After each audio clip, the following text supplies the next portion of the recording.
What is up, everybody? I'm Johnny Blacklight Bro, and today I'm reviewing The Burning from 1981. I'm doing the 80s slasher summer reviews. That means I'm going to review as many 80s slasher flicks as I can, all the way to the end of August. So subscribe and stay tuned for a ton of super fun slasher talk right here on the channel. Also, check out the social media pages, Johnny Blacklight Bro on TikTok, Instagram, Facebook, and X, as well as subscribing at the main spot right here on YouTube.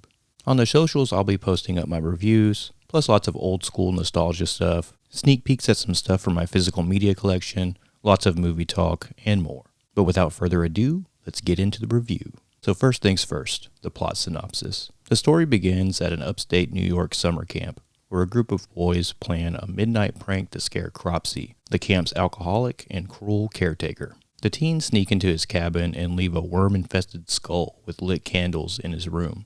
Startled awake, Cropsey accidentally knocks the skull into his own gas canister, setting the entire cabin ablaze. The boys watch in horror as he runs outside, engulfed in flames, before plunging into a nearby lake. Cropsey survives, but spends the next few years in a hospital undergoing agonizing skin grafts. Left horribly disfigured and driven mad by his trauma, he is eventually discharged. Donning a hat and a heavy trench coat to hide his scars, he immediately begins a violent killing spree, attacking and slaying a prostitute, before making his way to a new camp near his old camping grounds, where a new generation of teenagers and counselors are enjoying their summer, completely unaware of the looming threat. The effects here work very well. Tom Savini did them, and was actually unhappy with the look of the Cropsey character, saying he wished he would have had more time to kind of refine it a bit more. But for what it is, it really works for me here. I dig how we don't even actually see Cropsey until near the end of the film, and I really enjoy the way the POV shots work out here. Some very ominous and interesting camera work for sure. It does a pretty good job at showcasing the kills without giving us a look at the killer until the end, and gives a wonderfully creepy vibe throughout. Also, speaking of the effects, we do get a shot of Cropsey's arm, reaching out while he's still in the hospital at the beginning and grabbing at a hospital worker. Excellent jump scare, and excellent effects on the burnt arm look of Cropsey's character. Seeing that shot gives our imagination something to run with while we are getting all those POV shots and kills through the flick. And the effect looks great, totally works here. The kills with the shears through the neck are super unsettling. Definitely effective, and gives that gross out effect very well. The raft scene, the most infamous scene of the film by far, gives us a ton of unsettling moments here. We get another neck kill, and the finger chop part is very well done as well. It's shot and edited with this super frantic nature to it. That, plus the fact that there's also a jump scare included, and the amount of back-to-back kills we get here, definitely help to make the perfect storm of a slasher movie death scene, and totally helps this one become such a talked-about moment in horror in general. The shears hitting the raft help to give some literal weight to the weaponry as well. Seeing it stick in and chunk up the wood like that, then we're simultaneously hit with the practical kills. Great editing and use of the shears here for sure.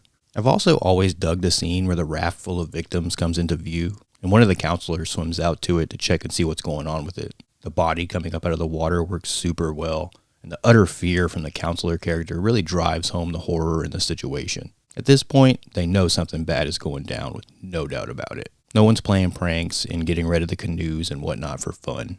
Cropsey means business here, and that's for sure. Although the movie does take a while to get moving. The establishing stuff works well and sets everything up nicely, but the camp slaying does take a while to get to. But I've always felt like the prostitute kill that happens towards the beginning is very unsettling and well done also. The seedy and gritty city setting totally works for me.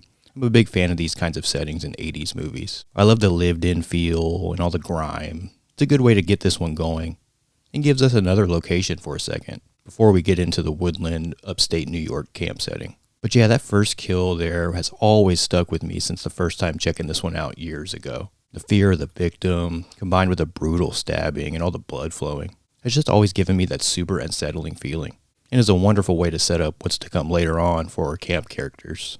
The character of Glazer's kill in this one is definitely one of my favorites. We get a bit of a jump scare tactic, and the way they shot it to where he's pushed back into the tree as he's being slain, wonderful stuff for a fun little low-budget slasher like this one. Very creative, and I dig the ingenuity used there. Totally works. The cast of characters here is pretty solid as well. Some pretty good acting for an early 80s slasher. Like I said in my House on Sorority Row review, you're not going to get any kind of Academy Award winning stuff in these kind of flicks, but it's definitely not terrible. and the chemistry with the characters works for me here for sure. Some early work from Holly Hunter, Fisher Stevens, and Jason Alexander. Jason Alexander plays the character of Dave, and he does a solid job here. You can definitely already see the charisma and acting talent here. Probably my favorite character out of the crew in this.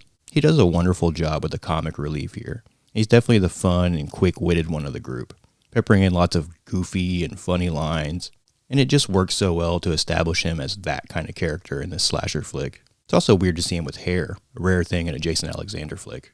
Super cool to see him and some other familiar faces in this though. That's definitely one of the fun things to see in old school slashers, and the old school horror in general. Horror being a popular starting point for acting back in the day. This film doesn't really give us a final girl character.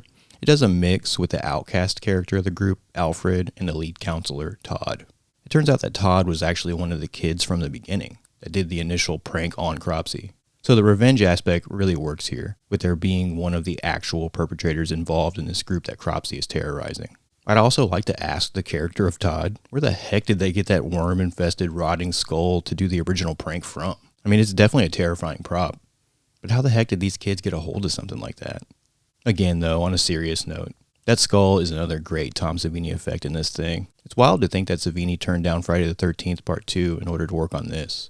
And a good thing, too, for this film at least, because again, Savini's practical effects work here is really well done. It totally helps to elevate this one, that's for sure. I dig the mine shaft setting for the final act as well. I think it works to take us out of the open woods setting and gives the final act a really effective, claustrophobic kind of feel.